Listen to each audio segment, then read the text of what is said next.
Bismillahirrahmanirrahim. Assalamualaikum warahmatullahi wabarakatuh. Surah Al-Fussilat adalah surah yang menempati urutan ke-41 di dalam kitab suci Al-Quran dan terdiri dari 54 ayat. Kata Al-Fussilat sendiri memiliki arti yang dijelaskan, yang diambil dari kata fussilat yang terdapat pada permulaan ayat ketiga di dalam surah ini.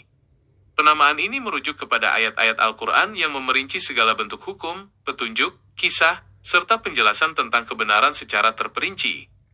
Seluruh ayat di dalam surah Al-Fussilat ini tergolong sebagai surah Makkiyah, karena diturunkan kepada Nabi Muhammad SAW di kota Mekkah, sebelum peristiwa hijrah, tepatnya diturunkan sesudah surah Al-Mu'min atau surah Ghafir. Isi pokok dari surah Al-Fussilat secara umum berkisar pada penegasan keesaan Allah Subhanahu wa Ta'ala, serta kebenaran risalah yang dibawa oleh Nabi Muhammad SAW. Surah ini juga memuat uraian mengenai penciptaan alam semesta, respons kaum musyrik Mekkah yang berpaling dari ayat-ayat Allah Subhanahu wa Ta'ala, kisah ancaman azab bagi umat terdahulu yang membangkang seperti kaum Ad dan Thamud, serta janji Allah Subhanahu wa Ta'ala mengenai kemenangan kebenaran di masa depan. Aspek-aspek utama yang terkandung di dalam surah Al-Fussilat meliputi aspek keimanan atau akidah, yang menegaskan bahwa Allah Subhanahu wa Ta'ala adalah pencipta alam semesta beserta isinya. Terdapat pula aspek hukum dan dakwah yang membimbing manusia untuk senantiasa istiqomah, serta memohon ampunan hanya kepada Allah Subhanahu wa Ta'ala. Selain itu, terdapat aspek kisah dan sejarah umat terdahulu sebagai bentuk pelajaran nyata, serta aspek janji dan ancaman mengenai balasan hari kiamat beserta keadilan mutlak dari Allah Subhanahu wa Ta'ala bagi setiap jiwa.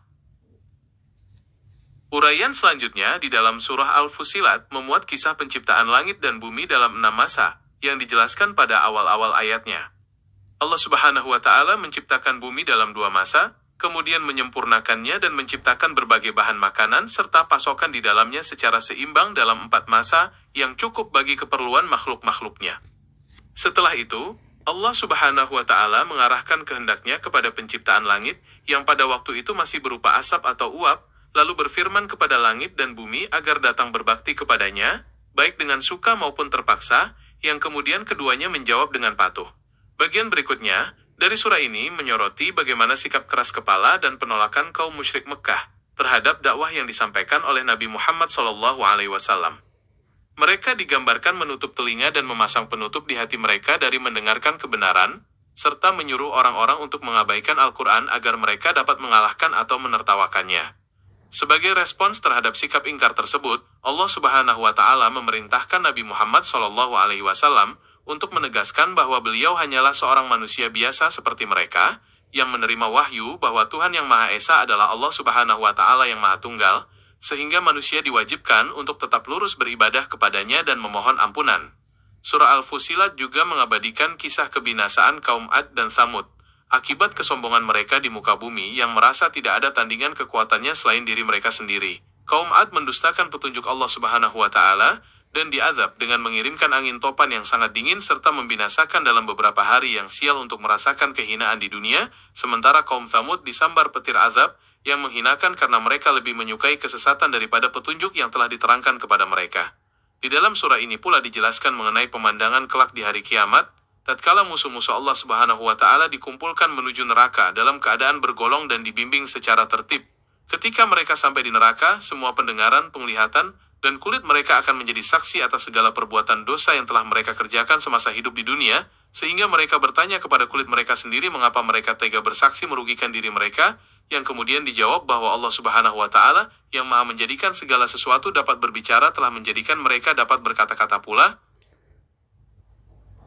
Uraian berikutnya menjelaskan tentang bagaimana balasan bagi hamba yang senantiasa beriman dan meneguhkan pendirian mereka di jalan Allah Subhanahu wa Ta'ala. Orang-orang yang menyatakan bahwa Tuhan mereka adalah Allah Subhanahu wa Ta'ala, kemudian mereka tetap istiqomah di atas keimanan tersebut, maka kelak menjelang kematian mereka akan turun para malaikat yang menyampaikan kabar gembira agar mereka tidak merasa takut dan tidak pula bersedih hati, serta menyambut mereka dengan surga yang telah dijanjikan. Para malaikat tersebut menegaskan bahwa mereka adalah pelindung bagi orang-orang beriman dalam kehidupan dunia maupun di akhirat kelak, di mana di dalam surga tersebut mereka akan memperoleh segala apa yang mereka inginkan, dan apa saja yang mereka minta sebagai anugerah dari Tuhan yang Maha Pengampun lagi Maha Penyayang. Surah ini juga menekankan keutamaan akhlak mulia dalam berdakwah serta menghadapi keburukan orang lain dengan cara yang terbaik.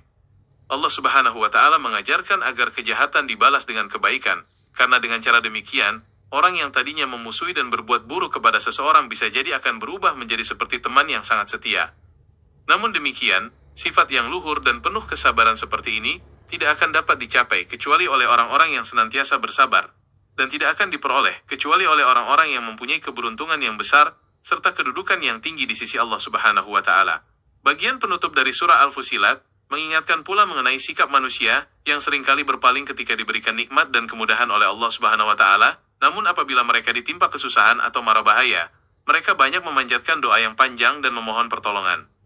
Selain itu, surah ini ditutup dengan penegasan bahwa Allah Subhanahu wa Ta'ala akan memperlihatkan tanda-tanda kebesarannya kepada umat manusia, baik yang ada di penjuru bumi maupun yang ada pada diri mereka sendiri, sehingga menjadi jelas bagi mereka bahwa Al-Quran adalah benar tanpa keraguan sedikit pun, serta cukuplah Allah Subhanahu wa Ta'ala sebagai saksi atas segala sesuatu yang meliputi seluruh alam semesta. Demikian uraian mengenai surah Al-Fussilat ini tidak seluas yang sebenarnya. Hanya sekelumit saja. Saya ucapkan terima kasih atas perhatiannya. Semoga Allah Subhanahu wa Ta'ala selalu melindungi kita semua dalam kebaikan. Wabillahi taufiq wal hidayah. Wassalamualaikum warahmatullahi wabarakatuh.